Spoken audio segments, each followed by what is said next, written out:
He's leaning over the borehole, tamping iron in hand. His men are working nearby, loading shattered rock into a cart behind him. Gage turns his head for a moment, perhaps to speak to his crew, to check on their progress. A split-second distraction, a momentary lapse. He believes the sand has already been poured into the hole, but it hasn't. As he turns back, he brings his iron down with force. The pointed end of the heavy iron rod strikes the rock inside the hole, creating a spark. That single spark ignites the raw blasting powder. The result is a violent upward eruption. The 13-pound tamping iron becomes a missile, a spear launched by the force of the blast. It shoots out of the hole with incredible speed, aimed directly at Phineas Gage. The pointed end enters his left cheek, just below the eye. It tears through soft tissue, shatters his upper jaw, and continues upward, passing behind his left eye, destroying it, piercing his skull and entering his brain. It ravages his left frontal lobe. The iron rod continues through the top of his skull, exiting near the hairline, landing 80 feet away, covered in blood. The force of the impact throws Gage onto his back. He convulses violently for a moment, his limbs twitching in the dust. His crew rushes to his side, expecting to find their foreman dead. How could anyone survive such an injury? The hole through his head is plain to see. Yet, in one of the greatest miracles of medical history, Phineas Gage is not dead. Within minutes he is speaking, he's conscious, he's sitting up. When Dr. Edward Williams, the first physician to arrive, sees him, Gage reportedly greets him by saying, "Doctor, here is business enough for you." Williams can't believe his eyes. He can see the sky through the hole in Gage's head. The wound is horrific. The exit hole at the top of his skull is a jagged crater. Gage is soon loaded into an ox cart for the 3/4-mile journey back to his lodgings in town. He sits upright for the entire ride. When he arrives, he gets out of the cart with little assistance and walks up a flight of stairs to his room. There he waits for Dr. John Martin Harlow. When Dr. Harlow arrives, he finds Gage sitting in a chair, fully conscious, recounting the accident to his concerned landlady and neighbors. Harlow describes the scene as something out of a nightmare. The top of Gage's head looked like an inverted funnel. Harlow could insert his entire finger into the wound. Gage's left eye was pushed out of its socket, and the damage to his face was immense. Harlow's first task was to clean the wound, a gruesome and difficult job. He removed bone fragments, shaved the scalp, and tried to drain the blood and brain tissue that was oozing from the holes. At one point, Gage retches, and the effort pushes a teacup-sized portion of his brain out of the exit wound at the top of his head, which slops onto the floor. Yet Gage endures it all. Harlow manages to close the wound with adhesive straps, dressing it loosely to allow for drainage, and wraps Gage's head in bandages. He orders Gage to be kept in a quiet, dark room and hopes for the best. Survival was far from certain. In the 19th century, before germ theory, a severe open wound like this was practically a death sentence. Infection was the real enemy, and sure enough, within a few days, Gage develops a raging fever. His wound becomes infected, developing what the doctors called a fungus, a foul-smelling abscess. His family prepares a coffin, certain he will not survive the night. But Dr. Harlow refuses to give up. He is a skilled and attentive physician. Recognizing the signs of a severe infection and pressure building in the brain, Harlow bravely lances the abscess inside Gage's skull, draining a huge amount of pus and infected fluid. It's a risky procedure, but it works. The pressure is relieved. Gage's fever breaks slowly, miraculously. He begins to recover. Over the next 2 months, Harlow nurses him back to health.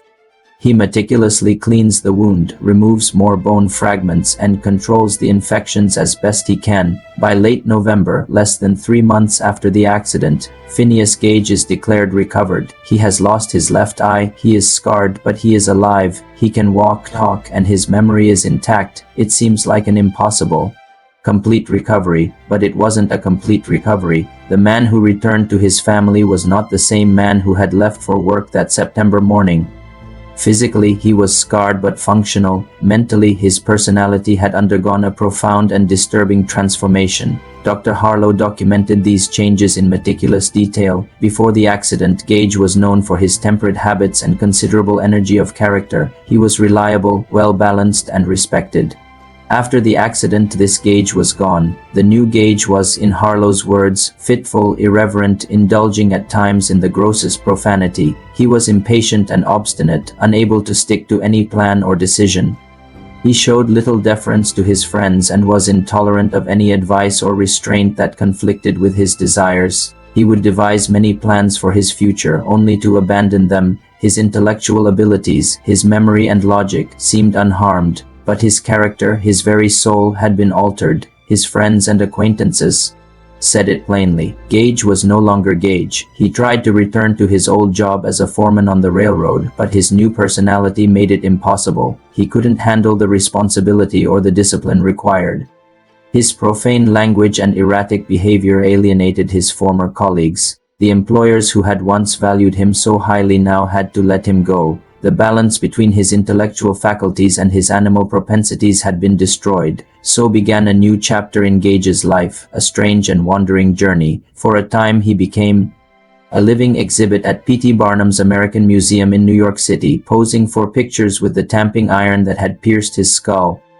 He drifted from job to job, unable to hold any for long. He worked in a livery stable in New Hampshire and later, in a remarkable turn, became a long-distance stagecoach driver in Chile, navigating treacherous mountain routes between Valparaiso and Santiago. This job, surprisingly, suited him for a while. The structured nature of the route and the daily routine may have provided the external framework that his damaged brain could no longer supply internally. After 7 years in Chile, his health began to fail. He returned to the United States in 1860 to live with his mother and sister in San Francisco. By this point, he was suffering from epileptic seizures, a common long-term consequence of severe brain injury. His health continued to decline, and the seizures became more frequent and violent. On May 21, 1860, nearly 12 years after the accident, Phineas Gage died at the age of 36 from a series of severe convulsions. He was buried in San Francisco, and true to his bizarre life, his faithful tamping iron was reportedly buried with him. But the story doesn't end there. Years later, Dr. Harlow, who had lost track of Gage, learned of his death. He contacted Gage's sister, and with her permission, arranged for Gage's skull to be exhumed. She brought it to him, along with the tamping iron that had been his constant companion. Harlow now had the final, crucial pieces of the puzzle. He could study the skull and see the precise path of the injury. This confirmed his theory. The damage had been confined almost entirely to the left frontal lobe. Harlow published a final, detailed report in 1868, documenting the personality changes and linking them directly to the physical damage in the brain. At the time, his findings were met with skepticism. The prevailing scientific view was that the brain worked as a whole, and specific functions couldn't be tied to specific regions. The idea that something as complex as personality, morality, and social judgment resided in a particular part of the brain seemed outlandish, but Gage's case was too compelling to ignore. It provided the first real evidence that the frontal lobes were not silent, unimportant structures, but were in fact the seat of executive functions, planning, decision-making, and social behavior. Phineas Gage, the unlucky railroad foreman, had unwittingly become a landmark case in the history of neuroscience. His skull and the tamping iron are now on display at the Warren Anatomical Museum at Harvard Medical School. They stand as a silent, powerful testament to his incredible survival and the profound link between the physical brain and the essence of who we are. His story forced science to reconsider the very nature of the self. It showed us that our personality, our judgment, our ability to fit into society are not ethereal concepts but are rooted in the delicate, intricate wiring of our frontal cortex. Phineas Gage lost a piece of his brain, and in doing so he lost a piece of himself. His tragic journey through a changed life gave humanity an unprecedented glimpse into the machinery of the mind, forever changing our understanding of what it means to be human. Thanks for watching. If you found this story as fascinating as we do, please hit the like button and subscribe for more journeys into the most incredible stories from history and science.